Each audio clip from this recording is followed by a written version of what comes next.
I don't think people realize just how easy it is to make it nowadays. When you think about our parents and our grandparents and the just difference in opportunities that they had versus what we have, it's night and day. Like our grandparents and parents, when they were growing up, they didn't have one of these. These smartphones, that this access to information anytime you need it is unbelievable.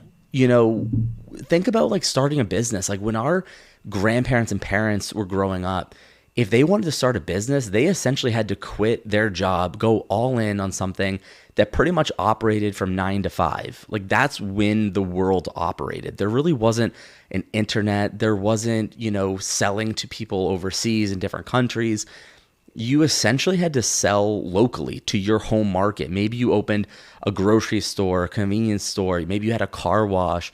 Whatever it was very limited. You could only sell to people in your geographic region. You didn't have the ability to reach people nationwide, let alone in other countries for the most part. Obviously, there's some exceptions, but just with the internet and phones and technology, the way that technology has evolved, it's made things so much easier for us. And I think it's easy to sit around and complain and say, oh my God, the government, Trump this or Joe Biden this, Obama, blame people, play the blame game. But, if you hold yourself accountable and you look at all the opportunities that you're given, it's so vast. I mean, I go back to our parents and grandparents. Like they did not have this. Like no prior generation has ever had the level of opportunity that we have in front of us today. And that's really important to kind of grasp and realize. And instead of feeling sorry for yourself, instead of playing the blame game and blaming other people, take a look in the mirror and say, okay, there's a lot of people making it right now. How do I do that? Like, how do I recreate that success? Don't play the victim card. Literally reverse engineer what they're doing and try to figure out, how can I do that? How can I replicate that level of success?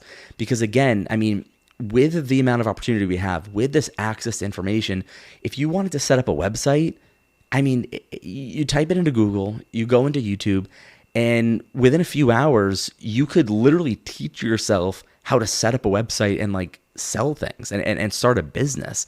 Everything is at your fingertips. And I think that's only going to improve. I think it's only going to get easier. I think with the introduction of AI and kind of like the whole voice technology, I think you're going to be able to speak to things and have technology, kind of work for you. But just right now, there's so much out there. And I think with smartphones, with laptops, with the internet, with access to the entire world, take advantage of that. Go do something. Because, like I said, there's never been an easier time. And I also think about this, right? Like nowadays, people don't want to do the work because things are so easy. It's really hard to motivate yourself because people are used to everything being given to them. They think that they can go and, type a few things into ChatGPT and have a 7-figure business overnight. Like that doesn't happen. The opportunity is there, the access to information and the potential of success has never been there more than it is today, but you still have to do the work. And unfortunately today, most people don't want to do the work. There is a level of work that is required to be successful, and a lot of people don't want to do that. They're just not up the challenge. They just want the easy way out. And so if you're able to show up every single day and be willing to do the work, you're going to be ahead of 90% of people out there. There's that saying where showing up is half the battle. That's never been more true because you're competing against other people who are unwilling to do the work.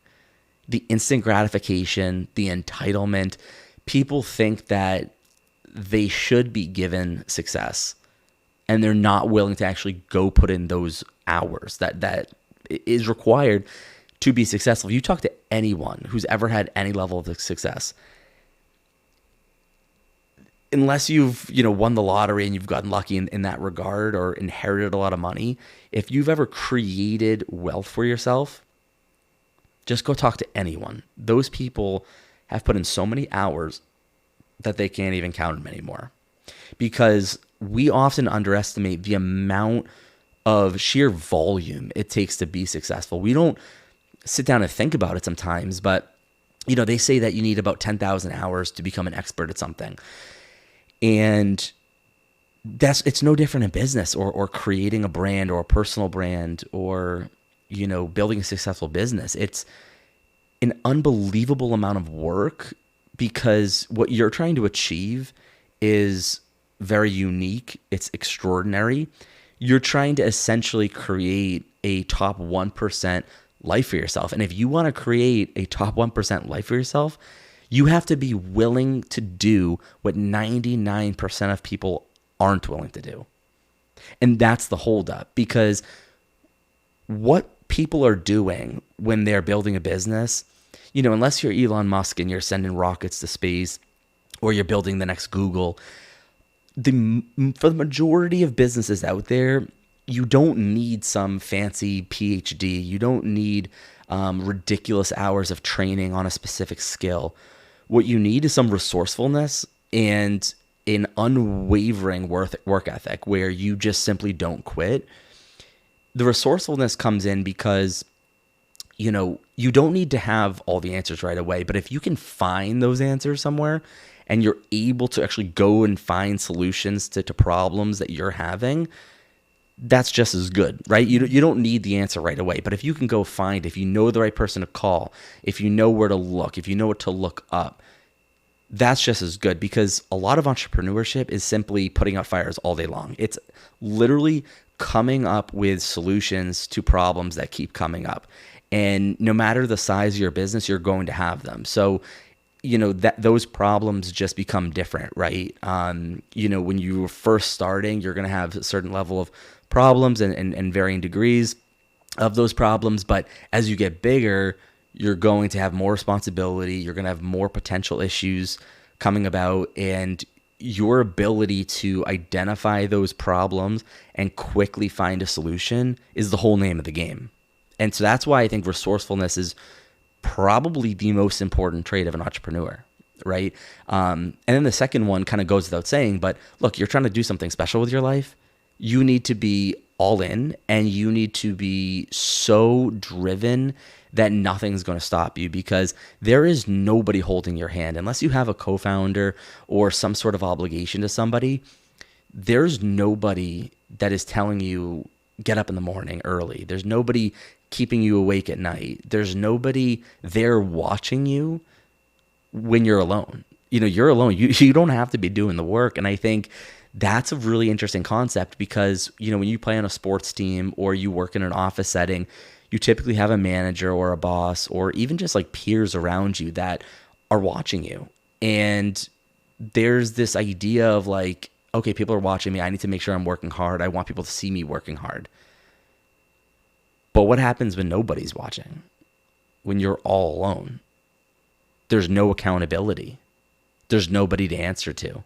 It's really, really easy to neglect the hard things. It's really easy to not work. So when you have this burning desire to be successful and this unmatched drive and unwavering, right? Because, it's very easy to be motivated, especially in, certain pockets of time. It's very hard to be disciplined and to will yourself through hard work during hard times. It's easy to be in a good mood. It's easy to want to do the work when it's fun activities, when things are going really well. But like, what happens when it's hitting the fan? Like, what happens when it's not looking good and you don't know where to go get the answers? Your business is running out of money. Things are falling apart. That's when it gets really hard. And that's when you have to dig deep and like really figure stuff out. And I think, again, most people aren't willing to do that. And what I always tell people is you don't lose unless you quit. There's no failing if you just don't quit. You might have some down years, you might have some down times, but ultimately you're staying in the game, right? Like you're not caving in, you're not, giving up. And that's the biggest part of it all, because ultimately if you figure it out, you can go right back up. And so unless you remove yourself from the game by quitting, throwing in the towel, you're still alive and you're still getting after it. And it's really hard to beat somebody who just won't quit. Actually, Michael Rubin, who is who runs Fanatics, he talks about this a lot. He says, he's not the smartest guy. I think he was like a C student in school. I don't think he even finished college. I think he went to Villanova for a little bit, but I don't think he finished. And he's a multi billionaire. And he's the first person to tell you, like, he's not the smartest guy in the room. But what he has is this desire to succeed, and he just won't quit. And he talks about it all the time. He's like, when problems come up, that's when I thrive. Things are hitting the fan. Like, that's when he loves to sink his teeth into that and into those times and really start figuring things out. Like, that he gets joy out of it. He loves playing the game.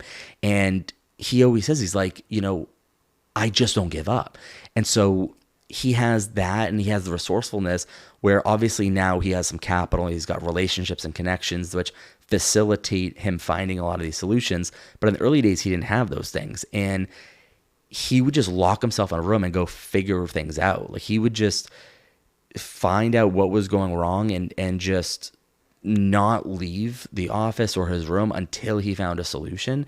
And that's that type of mentality that you kind of need in these things. And so those are kind of the two big traits in my mind that are ultra important. But I think it just kind of comes back to this idea of like, what are you waiting for? It's never been easier. And I think, when you kind of keep that perspective and you realize that, we have a great opportunity, and to be kind of grateful for it is really important. And realizing that, prior generations just simply didn't have those opportunities that we have. So take it and run with it.